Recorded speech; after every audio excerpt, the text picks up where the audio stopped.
ថ្ងៃនេះខ្ញុំចង់សាកធ្វើកវលដោះដូរផ្លែដែលងាយស្រួលមើលទៅបាទរៀនធ្វើដែរទេតែឃើញថាធ្វើទៅដូចស្រួលប្រើយើងត្រូវមានលួសបាទលួសនេះខ្ញុំប្រើលួសលេខ1ហើយកាប់អាធ្មេញក្រៅនេះបាទខ្លាញ់យកអាកោងក៏បានអាធំក៏បាន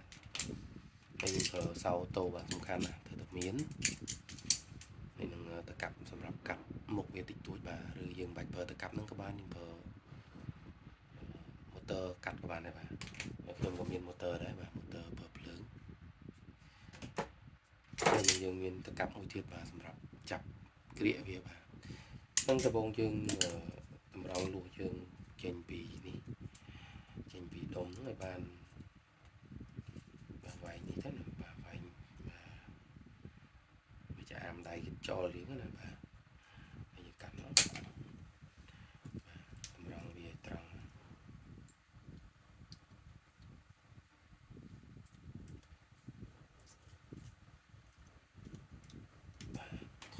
តមកយើងទៅគួនចុងកន្លែងដោះដូរផ្លែគឺយើងដាក់អោបឲ្យជាប់គ្នាជាមួយបាទអោបជាប់គ្នាជាមួយនឹងដៃដែលយើងប្រុងត្រៀមនឹងមូលបាទនេះមកហើយយើងយកទៅកាត់អូតូយើងនេះស្រែមកត្រូវមករត់ទៀតដើម្បីធ្វើការកន្លែងដោះដូរបាទកន្លែងដោះដូរផ្លែយ៉ា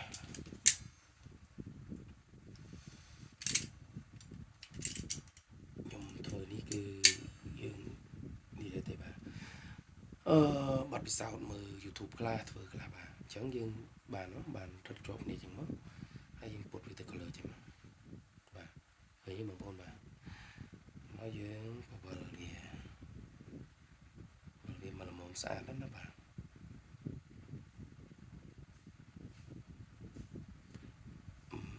បាច់ញឹកពេកទេបើដៃវាឈឺដែរអញ្ចឹងបានយើងធ្វើការទៅកាប់នេះមួយបាទយើងបើចឹងមក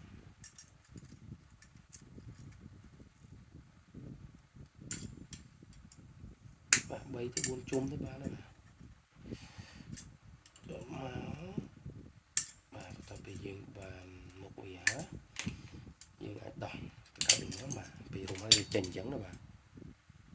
វាចេញអញ្ចឹងហើយយើងដោះ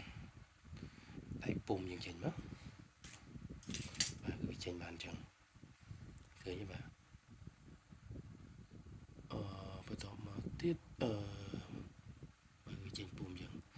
តមកទៀតគឺយើងស្មានប្រវែងនេះមកបាទប្រវែងនេះគឺយើងពុតដើម្បីយើងយកចូលផ្លែបើផ្លែថ្នក់ផ្លែបាទយើងមើលទៅកាប់អាថ្មីក្រៅបាទថ្មីក្រៅ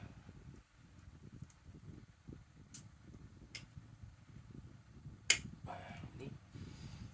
មកឃើញបាទនេះមកបានអញ្ចឹងបាទតមកយើងក្រៀកវាចូលមួយមកការក្រៀកនេះបងប្អូនចាប់អាទៅកាប់អូតូនៅចុងនេះស្រួលទៅវាបាទនេះលើចុងនេះយើងចាប់អាទៅកាប់យើងនៅកន្លែងនេះមកចាំឲ្យយើងក្រៀកចូល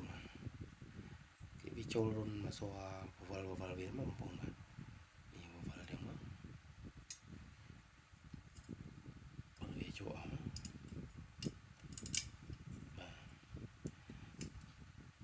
តមកយើងបានអញ្ចឹងបាទនេះឃើញទេបាទនេះបានអញ្ចឹងបាទហើយកន្លែងដែលវាអត់ស្មើនេះយើងកុំខ្វល់បាទតិចទៀតយើងកាត់ទៅនេះយើងយកកាត់ទៅមកកន្លែងនេះមកទៅវាស្មើស្អាតហើយវាអត់តាក់វាអត់កោសបាទតមកយើងធ្វើកតុយយើងធ្វើដូចគ្នាបាទយើងចាប់ចូលធុញក្រៅមកយើង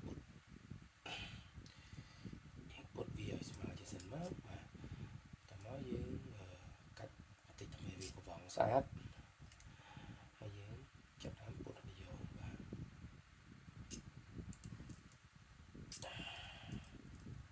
ការពុតនេះក៏សំខាន់ដែរបងប្អូនបាទបើយើងពុតស្រួលទេអត់ស្អាត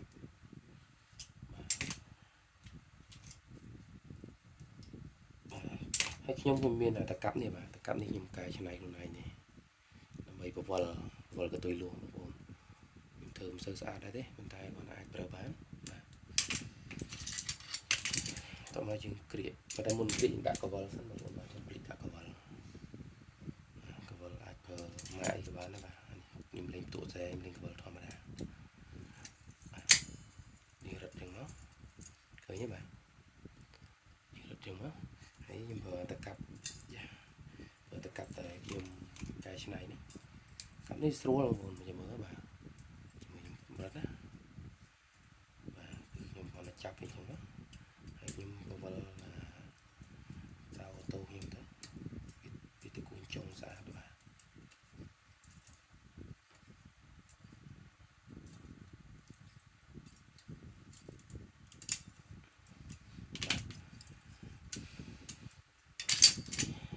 ចឹងកវលដល់ផ្លែយើង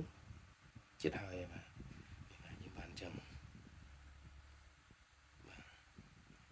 យើងតបានកាត់ចុងកណេះយើងតបានកាត់ចុងកណេះកាត់ចុងកណេះបាទអញ្ចឹងយើងចិត្តហើយបងប្អូនជួយមើលបាទប៉ុណ្្នឹងឯងបាទស្រួលងាយប៉ុន្តែយើងត្រូវការឧបករណ៍មួយចំនួនបាទបន្ទាប់មកយើងធ្វើការកាប់យើងកុំឲ្យត្រូវដៃយើងចាប់ទៅកាប់មកបងប្អូនបាទការកាប់នេះក៏ត្រូវគេចាប់ដែរបាទព្រោះយើងប្រើម៉ាស៊ីនអញ្ចឹងកាត់ស្មើដល់មួយ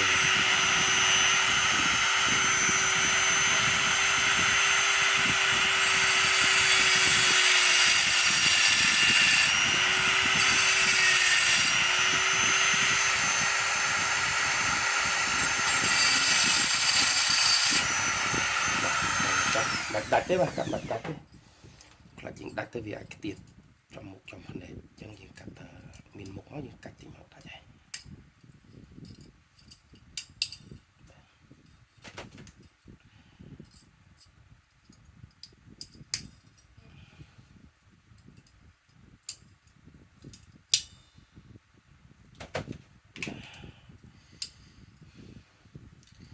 អញ្ចឹងពេលនេះយើងទទួលបានក្រវិលដោះដូងផ្លែមួយហើយបាទនេះបងប្អូនមើលបាទស្អាតទេក្រវិលដោះដូងផ្លែងាយបាទ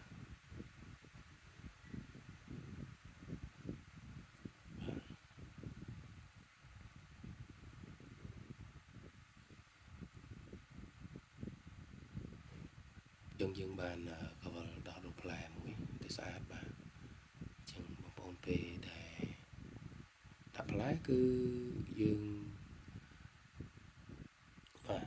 អញ្ចឹងពេលយើងដាក់ផ្លែយើងគ្រាន់តែច្បាច់បាទច្បាច់វាមកដាក់ចូលមក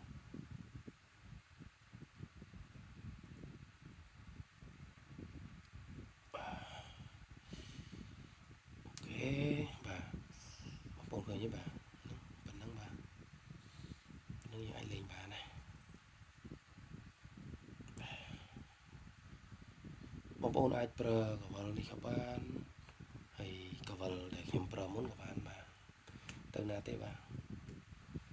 ដៀប1គីឡូ2គីឡូផ្ទុកអីមិនទៅណាទេនេះគឺកវលដែលខ្ញុំប្រើមុន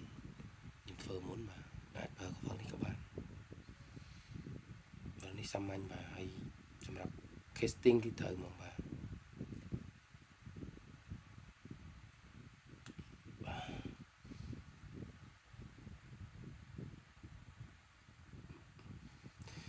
ស្អាតដូចបោះហាងទេបាទតែទូលយកបាន